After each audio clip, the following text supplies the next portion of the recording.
So next ఏమైనా films sign up చేశారా? ఆ!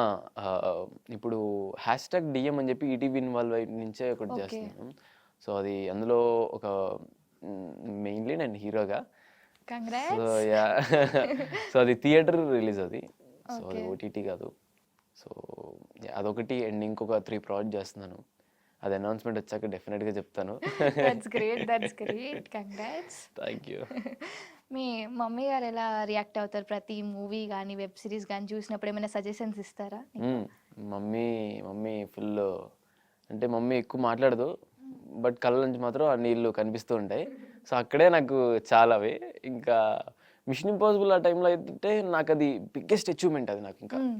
నా ఎంటైర్ లైఫ్‌లో నేను ఇండస్ట్రీకొచ్చిన వెంటనే అంటే ఇండస్ట్రీకొచ్చిన వెంటనే అనేదానికన్నా ఒక 3, 4 ఇయర్స్ ఆగిన తర్వాత హ్మ్. 'మిషన్ ఇంపాసిబుల్' అనే ఒక ఫిలిం వచ్చిన తర్వాత ఇంక మేము థియేటర్‌కెళ్ళి కూర్చొని చూస్తే కొంచెం సేపు ఉంటే చాలు అనుకున్నాం. బట్ అలాంటి ఫిలిం అంతా ఉండాలని ఏమనుకోలేదు. బట్ ఫిలిం అంతా ఉన్న తర్వాత మేము అప్పుడు కూర్చొని జస్ట్ ముగ్గురు అలా చూసుకుంటూ లైక్ కొంచెం ఆర్డర్ తిరిగేసాయి. ఉంటది. అప్పుడు మా వరకే అది. ఇది ఓకే. ఇంకెవరికి అంతలా చెప్పలేను నేనది. ఓకే. So, yeah! మూమెంట్స్ అనేవి క్యాప్చరింగ్ ఇలా చాలా అంతే. నా లైఫ్‌లో అలాంటి చాలా మూమెంట్స్ జరిగాయి. అవన్నీ నాలో హోల్డ్ చేసుకొని అలా ఉంచుకున్నా అంతే. So what is the saddest part in your life? ఇన్ని చూసారు కదా! Share with us. What is the saddest part in your life?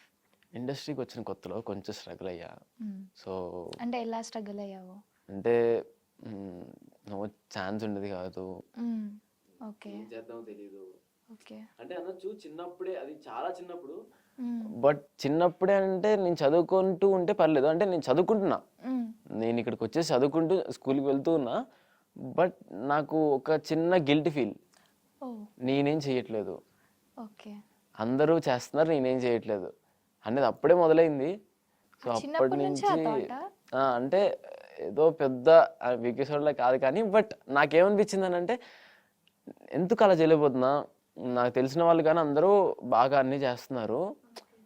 వాళ్ళు చేస్తున్నారని ప్రాబ్లమ్ కాదు. అంటే నేను కూడా చేస్తే బెటర్ కదా! అని ఒక ఫీల్ వచ్చింది. అవును.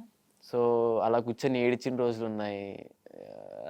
అలా చాలా అయ్యా. బట్ ఇప్పుడు చూసుకుంటే దోసారి పడతానంటావా? ఇప్పుడు ఏడుస్తున్నా. బట్ హ్యాపీ డేస్ ఇవి. హ్యాపీ టియర్స్ అంతేనా?